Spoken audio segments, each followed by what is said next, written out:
So let's address the weird background and this odd framing. I am not used to recording at my home anymore. I usually record somewhere else because I live in a very busy street, and while I was recording, I was always fighting with the noise outside, which is still the case. But I've, like many people, began doing everything in my home. I hope you kind of enjoy this background. I actually think the lighting is kind of nice. So I'm making it work, but my tripod broke a while ago, and because of this situation I haven't been able to get another one. It's a very precarious book selfie stick situation here. I've had to start using my laptop as a viewfinder because there is something wrong with my front camera microphone. So I don't know what's going on. On the other hand, it is hilarious. So there's to that.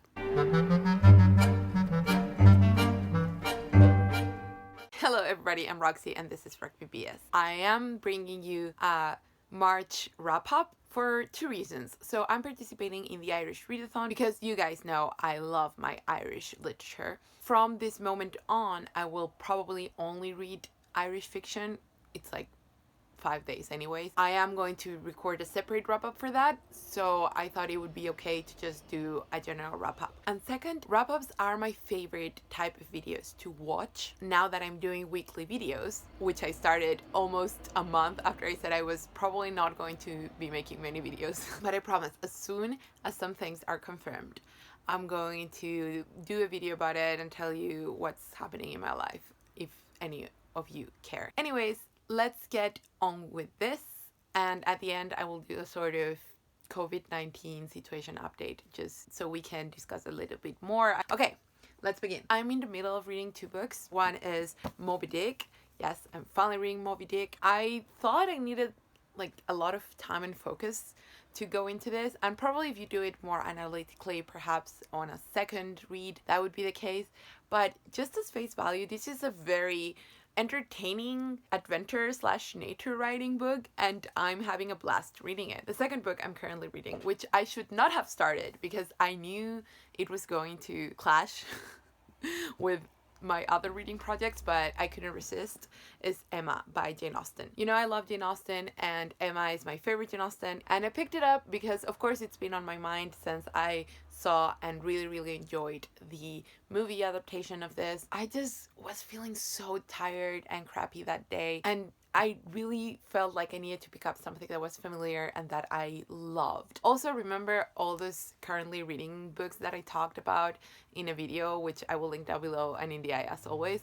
Well, it's not that I'm not going to continue reading them. It's just that those I was reading in January, I was out for the entirety of February. Then in March, I was participating in other projects. So now let's talk about the books that I did read during March. The first one is The Wife by Meg Wolitzer. It's about this elderly couple. The husband is a really well-known author who has just been nominated for a prize. Oh no, won a prize. And the wife, who used to be one of his students back when they first met, and she always showed a lot of promise as an author, but left all of that to be with him and to support him in his career. And it looks at that dynamic where the wife always has to sacrifice her own ambitions to cater to the husband's ambitions, and what that means to a couple and to a person, and it's fascinating. And I also checked this out both because I had just watched and really enjoyed the movie. Although it's not perfect, I thought the script was kind of weak, but I liked it overall. Glenn Close was amazing. I loved how nuanced the relationships in the movie were, so I was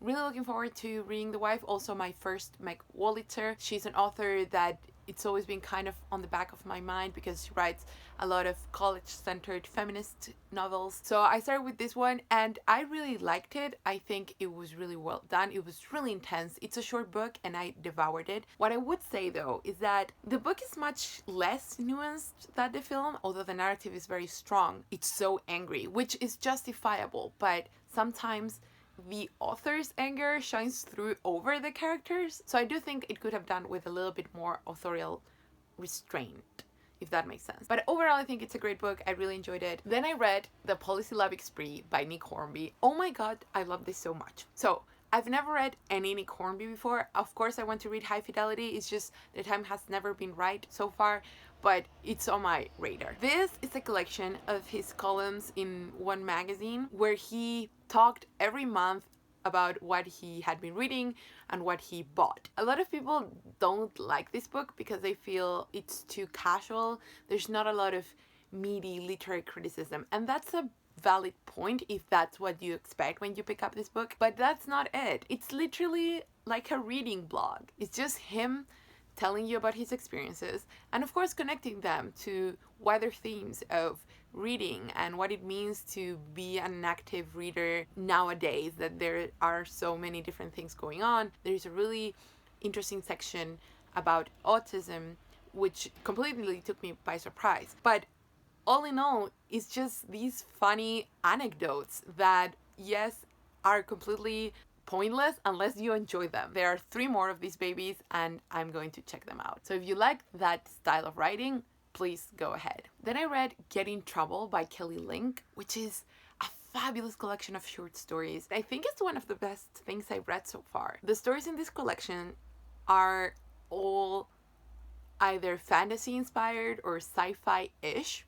So the scenarios are completely crazy, but the relationships and the emotions and the point of the stories are so everyday that it's almost ridiculous, but it works so well because the writing is so good and it's just so interesting. I've never read anything like it. Like, I can see a lot of influences, but I cannot find something that's exactly like it. It's very unique. A lot of people don't like it because it's so far out, and also because there's not a lot of explanation. You're kind of just submerged into these worlds and you kind of have to figure it out, but I love that. Would I recommend it to everyone? No, because this book is not for everyone. But if this sounds like something you might love, then check it out because it's incredibly done. Then I read Sous Chef by Gibney, and this is a sort of memoir about being a sous chef. It shows you what it's like.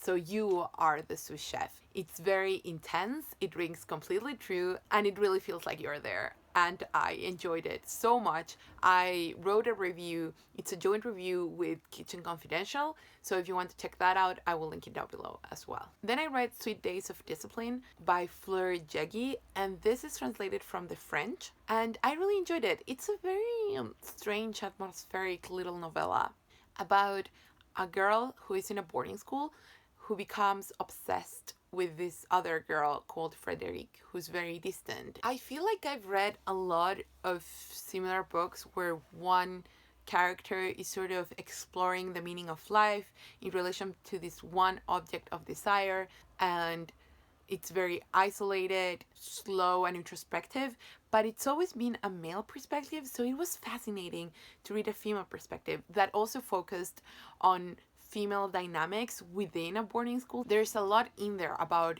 female desire and about desire to possess and what that means, and jealousy, but also companionship and wanting to be accepted and be someone's favorite. So it's just really fascinating. It was very intense. The prose was very, very lyrical.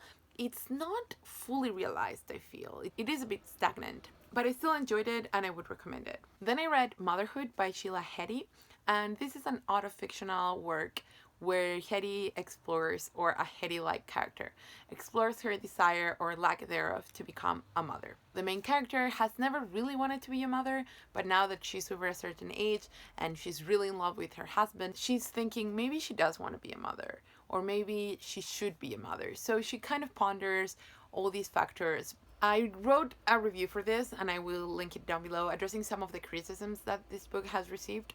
I think it's an interesting exploration. I did enjoy it, but I think it is too long and I think it is overindulgent. The author clearly needed to write this book for herself, so she doesn't edit things that should be edited. She doesn't really take care of supplying a good formal structure. So, for example, she does this thing where she flips coins and the coin flips are supposed to be real, but it's on and off. It's not present throughout the whole book. She does track her menstrual cycle for a period. So lame. And that's interesting, but it's only for a short couple of pages, so why not make that the whole book? I still enjoyed it. It must also be said that I enjoyed this genre of literary sort of autofiction. So if you like that kind of stuff, you might want to check this out. Then I read Kate Zambreno's Screen Test, which is kind of on the same sort of track. It's a collection of flash fiction and essays.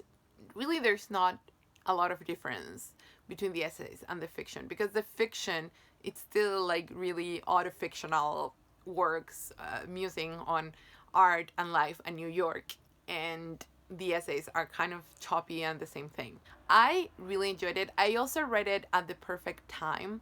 I was in New York at the time, running around, and because the flash fiction especially is so short, I could just read a couple of chapters while I was on the subway and then go all my day and think about these things while in New York. So that was great. And then the essays were kind of hit or miss. My favorite was one about Kathy Acker, New York City, summer 2013, it's called.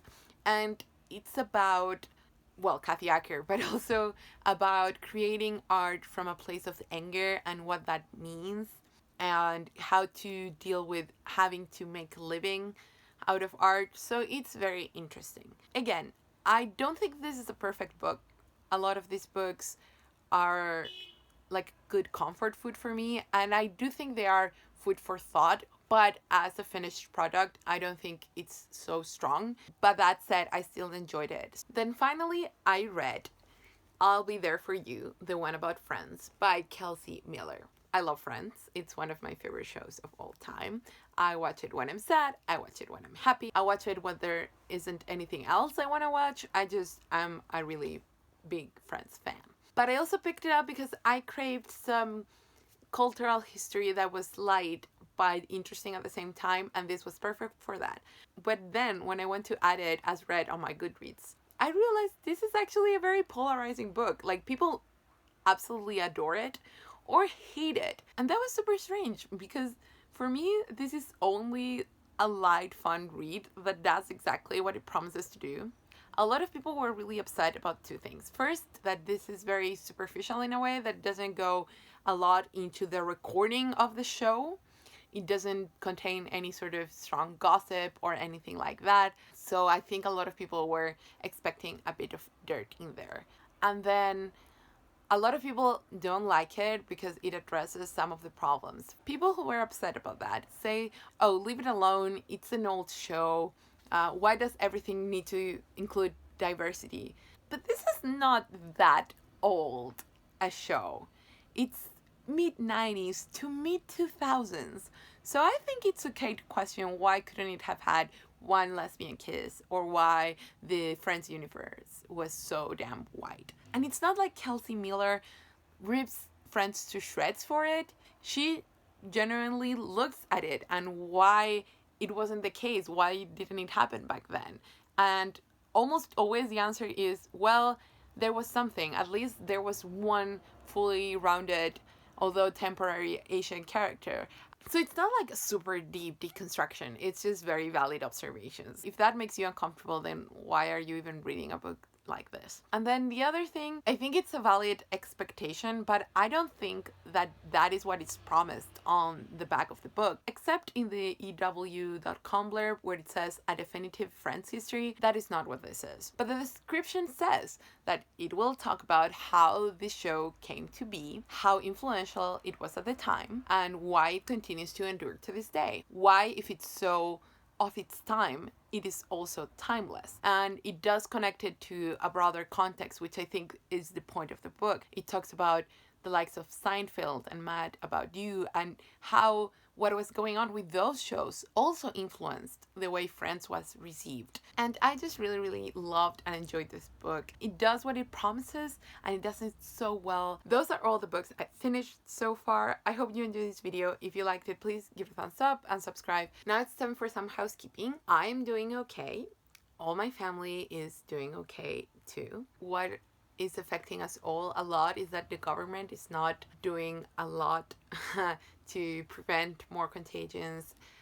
They have just handled things horribly, which is not surprising. So that's like the scary bit. But other than that, I have successfully transferred my life to my apartment. My life has changed a lot, but I consider myself extremely privileged that this has not affected me in any super significant way. So I just want to hear how you are all doing. Have you been reading more or less? What types of books have you been gravitating towards? In my case, I've been just the biggest mood reader. It's just like, ooh, I just kind of want to read this. I'll read a chapter and then go back to the other book. So yeah, I hope you're doing okay. I hope you're feeling okay. And let me know in the comments what you've been reading or doing. A lot of platforms have been uploading free content online, and I think that helps. A lot of people are trying to make the best of it, which is not, in my opinion, romanticizing it, but actually just trying to adjust and find happiness even in the dreariest of circumstances. So yeah, let me know what you think, and see you next time.